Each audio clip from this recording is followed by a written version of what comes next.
What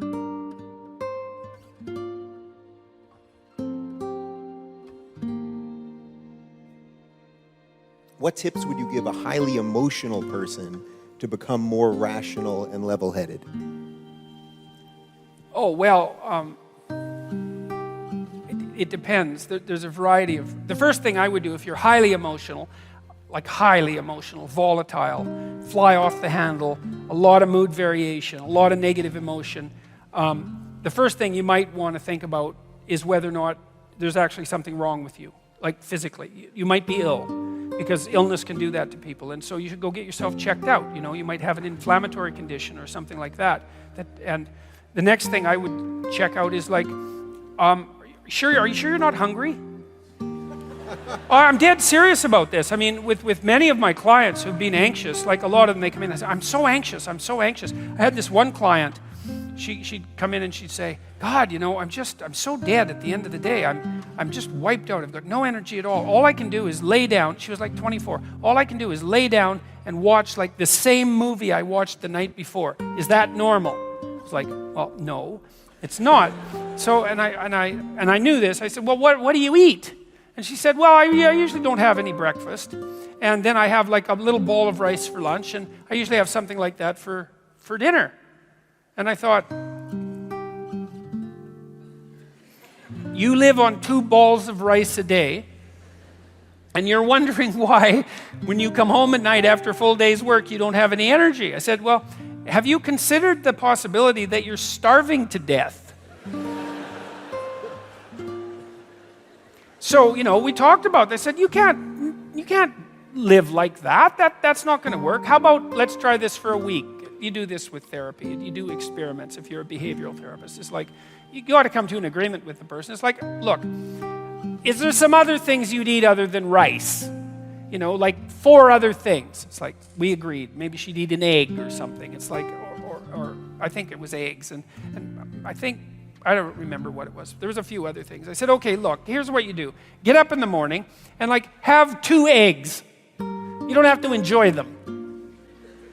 You know, because people say, well, I'm not hungry. It's like, why is that relevant? That's not the issue here. It isn't like gourmet time. It's not starving to death time. So eat your 2 eggs and maybe in 3 months you'll enjoy it. You know, until then it'll be like chewing down rubbery cardboard, but it's not that big a deal. So, you know, we upped her caloric intake by a factor of about 4, and she came back and it was like, I think she came back 2 more times. It's like, oh, I have lots of energy now. It's like, oh, good. You're not dying of starvation.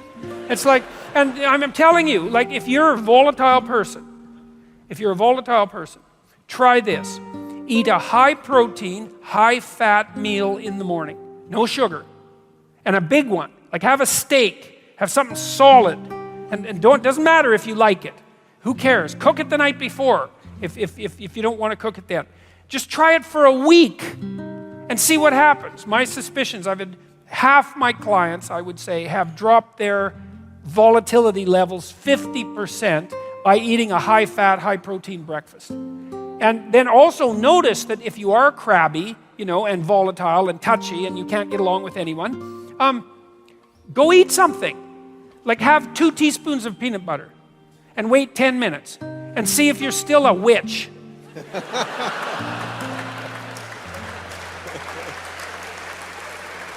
So for some people, and if you are a volatile person, like your blood sugar levels tend to move up and down more because you stress yourself out more. For some people, that really matters. And so, look, try it for a week. It's nothing, right? And you might think, oh, God, what you'll find, if it works, is, A, you don't get nearly as upset about the things that used to upset you. So, and that'll be a shock. You'll think, oh my God, I would have flown off the handle because of that before, and now it's hardly bothering me. So that's a lovely thing.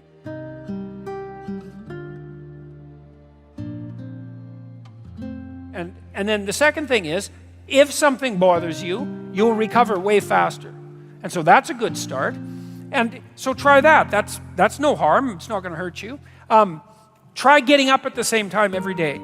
That's really important. If your sleep-wake cycle is not regular, and you're a volatile person, say biochemically, genetically, having a sleep-wake cycle that's dysregulated is going to be very hard on you. So it doesn't matter quite as much when you go to bed, although it would be good to regularize that too, but at least pick a time.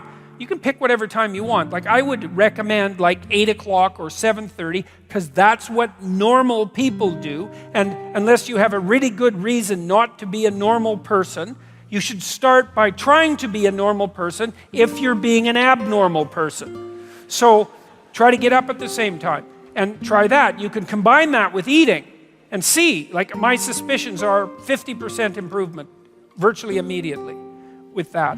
And then if that doesn't work, well, then there are more serious things that you can consider. Being checked out by an MD and making sure you're okay. You might want to go talk to a therapist. I have this program online I mentioned. The other thing you could try is go online. I have this program called Future Authoring. You could do the past authoring program and bring yourself up to date, but Future Authoring is a program that helps you make a plan for your life. You know, and what do you want from your friends, your family, your career, your education? How are you going to take care of yourself mentally and physically? Where would you like to be in 3 to 5 years? How are you going to regulate temptation, drug and alcohol use, and that sort of thing, you know? Keep yourself out of trouble. And how are you going to stop yourself from deteriorating to where you could deteriorate if you weren't careful? You can do a credible job of the program in an hour and a half.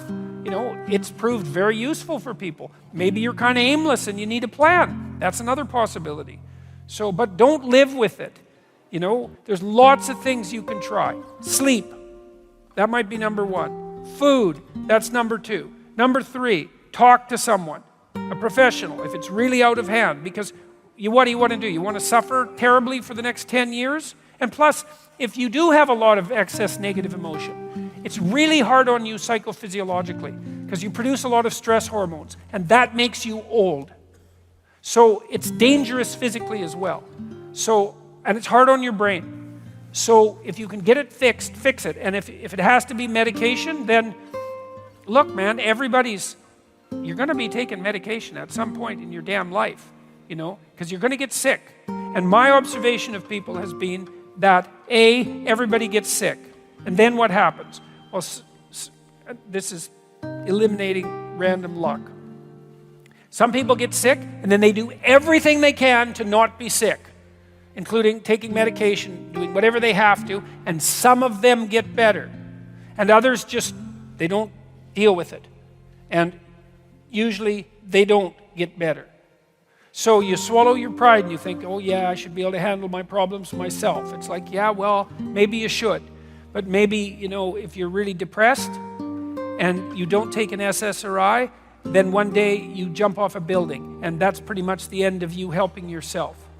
And so, you know, you can take the drug, hopefully it'll help you out. You can get your life back in order if you're fortunate. Then you can go off it. You can taper off it. They're relatively harmless. Weight gain's a problem. Some suppression of sexual function, that's a problem.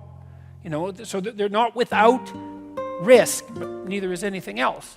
So those are relatively straightforward things that you can do that have a high probability of working.